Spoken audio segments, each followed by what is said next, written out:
Throughout this book, we'll discuss all the ways we communicate our feelings about whomever we are dealing with at any given moment. The subtle, lightning fast facial expressions, body language, vocal inflections, touch, and everything else in our arsenal of signals. When you're expressing positive emotions authentically, contentment, compassion, joy, we do so in a way that draws in other people, whether it's your best friend or a supermarket cashier. They can read our signals clearly and may respond in kind, but that depends on their emotional state. People feeling emotions such as sorrow, shame, or anxiety often wish to discourage social interactions, and those signals are also being communicated. Those people might benefit most from engagement with others, but often is unlikely to happen. This is a particularly serious problem in our schools, which often reprimand children when they express a negative emotion, rather than see it as a cry for help. These are the kids who are neglected, ignored, or suspended for misbehavior when they should be given empathy, extra attention, and opportunities to build skills and meaningful relationships. Research shows that having just one caring adult can make the difference between whether a child will thrive or not. We all have multitudes of relationships with our children and parents and significant others, but also with our plumber, the driver in the next lane, our softball teammates, our boss or colleague, and the woman who hold the door open for us at the mall. And all these connections operate on the same basic principle. Our mood at any given moment is expressed in the signals we send out. If we are feeling joyful and open and expansive, it will make us confident and accepting of others. If we are feeling down on ourselves, it will color how we relate to other people, or if we connect at all. We tell people what we want from them by messages we send, whether warm and hoping for a response in kind, or off-putting when all we want is distance. This is the challenge for many people on the autism spectrum. They have difficulty reading the cues and coming up with a fitting response, and they have difficulty sending cues and other people understand. As a result, they struggle building and maintaining relationships. We also express emotions in order to get what we want from the people in our lives. If we make a show of anger, we may not earn much empathy, but we instill fear in others, and maybe remove any obstacles that were in our way. If, on the other hand, we need cooperation and understanding, we know what emotion messages send that will get the response we desire. People feeling compassion see greater common humanity with the strangers. They punish others less, are more generous and cooperative, and are willing to sacrifice for others. Research shows that high-powered individuals tend to be less responsive to the emotions of people around them. In one study, these individuals responded with less compassion than people with less power when listening to someone describe suffering. Does this phenomenon explain anything about political and business leaders? Sometimes the emotions we feel send signals that elicit the opposite of the response we want and need. Picture a typical child. If he's troubled or anxious, he may wish that his parent or teacher would reach out and offer comfort. But when those others sense the child's emotional state, especially when he's not acting out. They may respond in just the opposite way because of their own emotional response to the signals of a negative mood. These dynamic roles much of human interaction. When you need emotional support most is when you're least likely to receive it. I try to read the psychology of money. I just want to read this book today. Yeah. Oh, I'm sorry.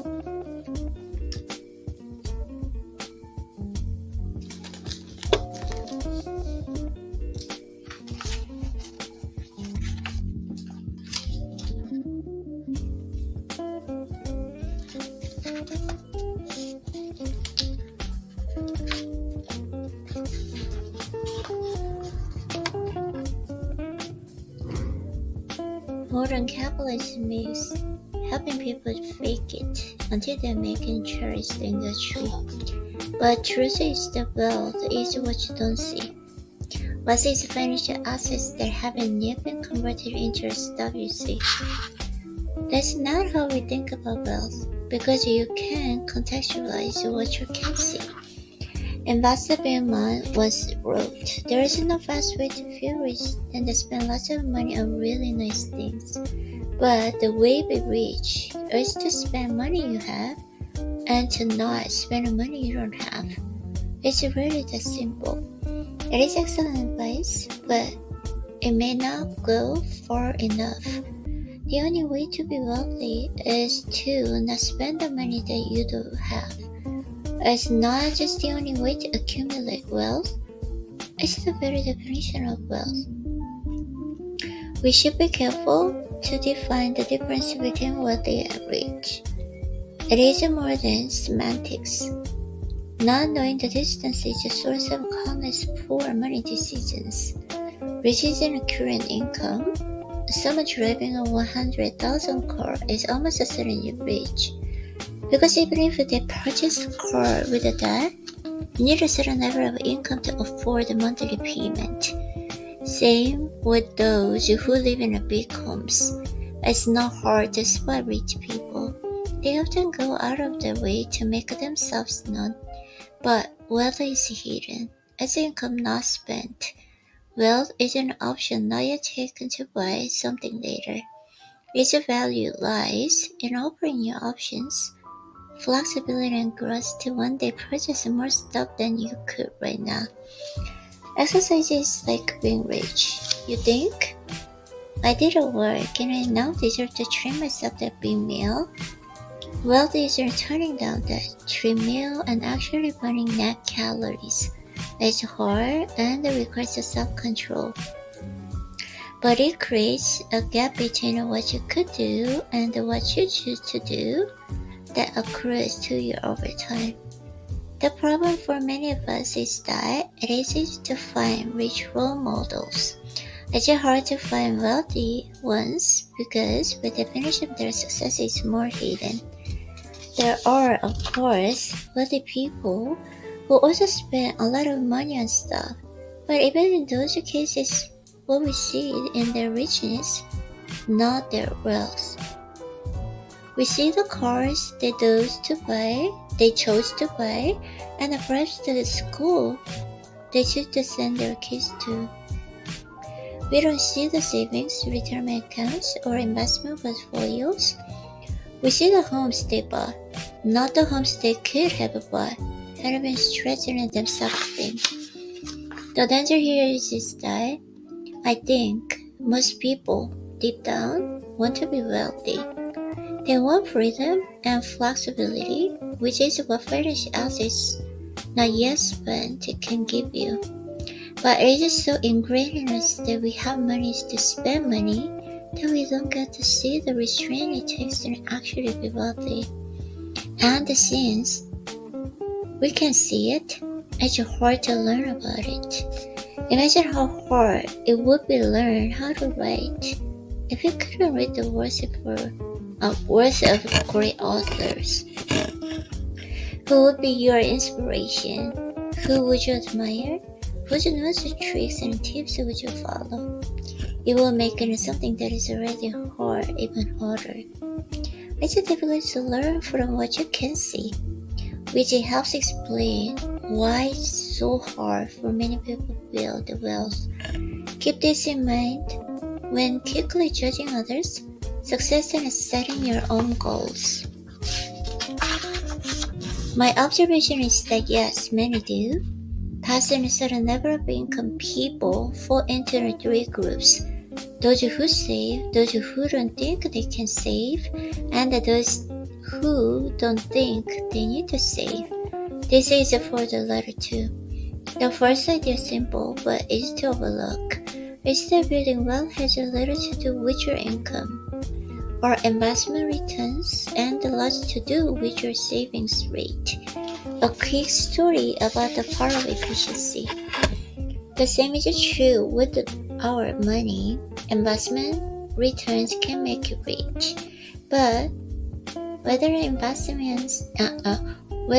investing strategy will work and how long it will work for, and the way the markets and cooperate,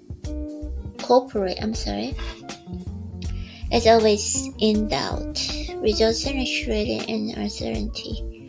Personal savings and frugality, finances and conservation and efficiency.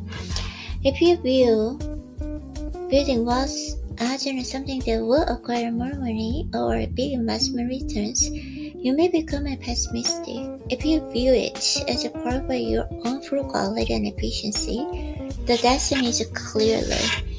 Wealth is just accumulating leftovers after you spend what you take in. And since you can build wealth without a high income, but have no chance of building wealth without a high savings rate, it's clear which one matters more. I'm better off than you are, despite being a worse investor. I'm getting more benefit from my investments and it is by lower returns. The same is true for incomes. Learning to be happy with the less money creates a gap between what you have and what you want. Similar to gap you get from growing your paycheck, but easier and more in your control. A high savings rate means having lower expenses than you otherwise could, and having lower expenses means your savings go further than they would if you spent more. Everyone needs the basics. Once they are covered, there's another level of comfortable basics. And past then there's basics that are both comfortable, entertaining, and enlightening. When you define saving as gap between your ego and your income, you realize why many people with decent incomes save so little. It's that they struggle against the instincts to expand your pack of feathers to their outermost limits and keep up with others doing the same. People with enduring personal financial success, not necessarily those with high incomes, tend to have a propensity to not give a damn what others think about them. Savings can be created by spending less. You can spend less if you desire less, and you will desire less if you care less about what others think of you. As I argue often in this book, money relies more on psychology than finance. But saving does not require a goal of purchasing something specific. The flexibility and control over your time is unseen return on wealth. I'd say it's incalculable.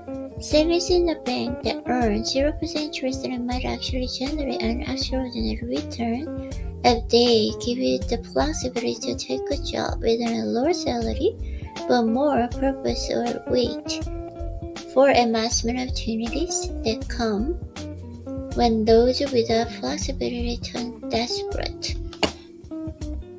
And that hidden return is becoming more important. To find your passion and your niche at your own pace.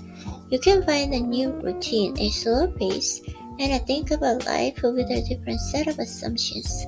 The ability to do those things when most others can't, one of the few things that will set you apart in a world where intelligence is no longer a sustainable advantage. Having more control over your time and options is becoming one of the most valuable currencies in the world. That's why most people can, and the more people should money. You're not a spreadsheet, you're a person, a screwed up, emotional person. It took me a while to figure this out, but once it clicked, I realized it's one of the most important parts of finance. With it comes something that often goes overlooked. Do not aim to be coldly rational when making financial decisions. Aim to just be pretty reasonable. Reasonable is more realistic, and you have a better chance of sticking with it for a long run, which is what matters most when managing money.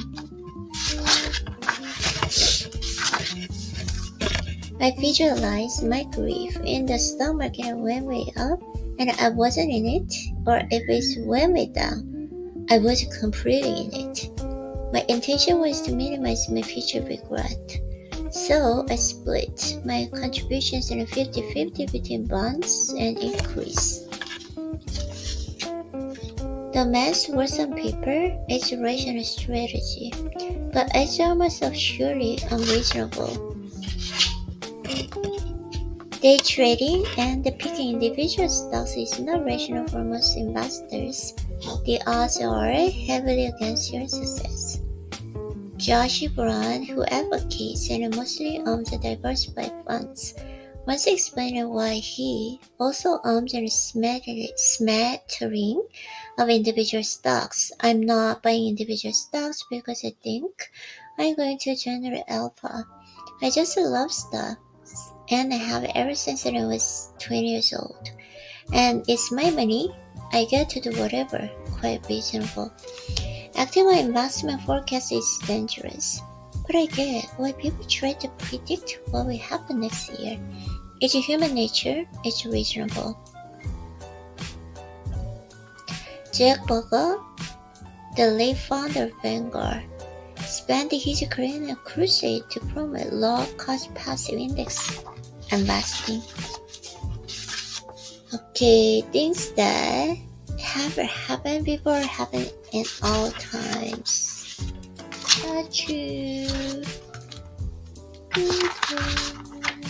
Okay. Because it's never as good as bad it looks. The world is big and complex. Luck and risk are both real and hard to identify. Do so when judging both yourself and others. Respect the part of luck and risk, and you will have a better chance of focusing on things you can actually control. You'll also have a better chance of finding the right role models. Less ego, more wealth. Saving money is the gap between your ego and your income, and the wealth is what you don't see.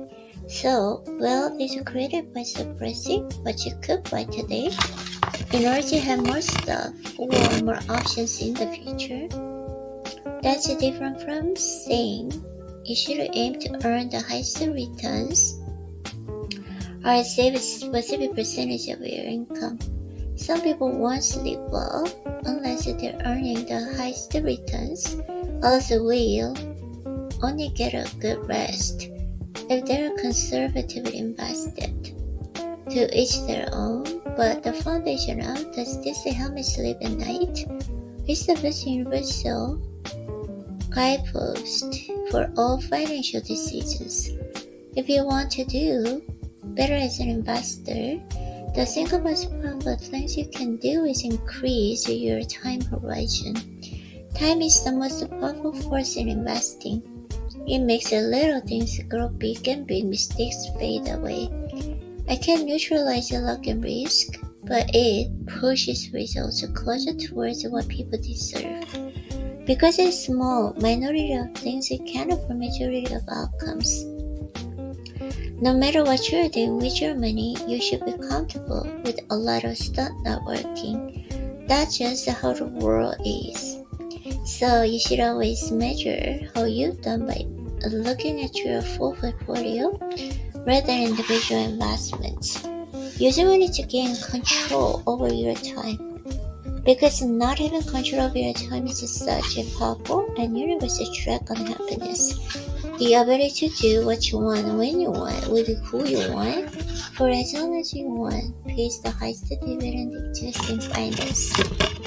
No one is impressed with your possessions as much as you are. You might think you want a fancy car and nice watch, but what you probably want is respect and admiration.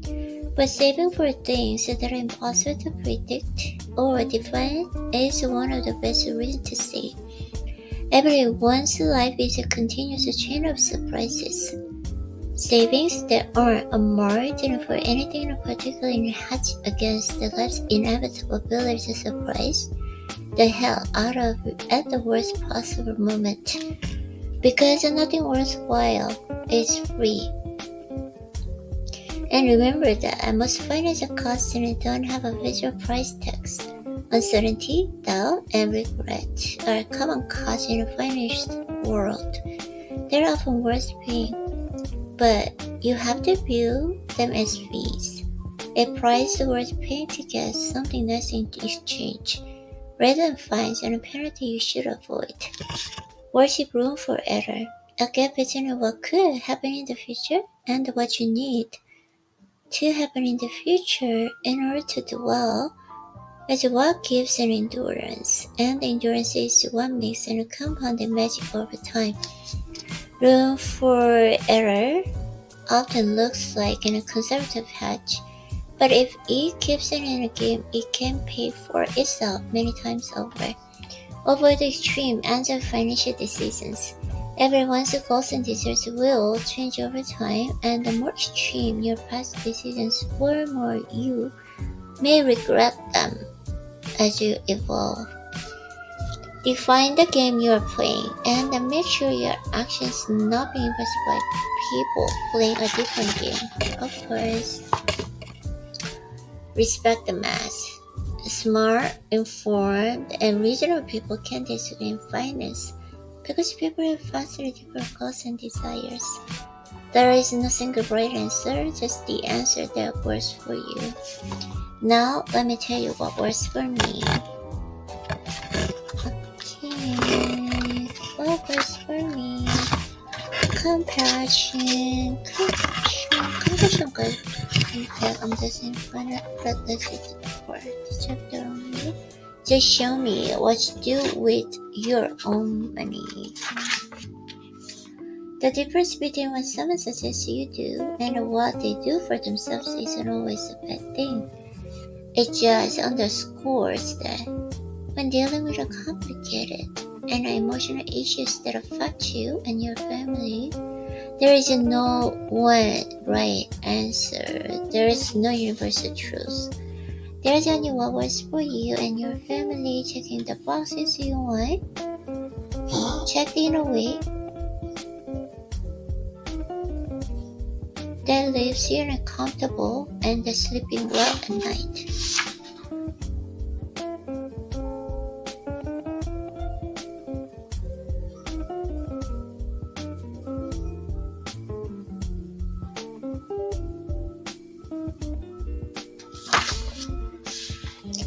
We are so far committed to independence camp that we've done things that make a little sense on paper. We own our house without a mortgage, which is the worst financial decisions we've ever made, but the best money decisions we ever made. Best money decisions. Financial decision. Money decision. Mortgage interest rates were absurdly low when we bought our house, and a rational advisor would recommend taking advantage of cheap money and investing extra savings in higher return assets like stocks. But our goal isn't to be called irrational, just psychologically reasonable. Eliminating monthly payments feels better than maximizing the long-term value of our assets. It makes me feel independent. I don't try to defend this decision as those pointing out its flaws are those who would never do the same. On paper, it's defenseless, but it works for you. For us, we like it. That's what matters. Good decisions aren't always rational.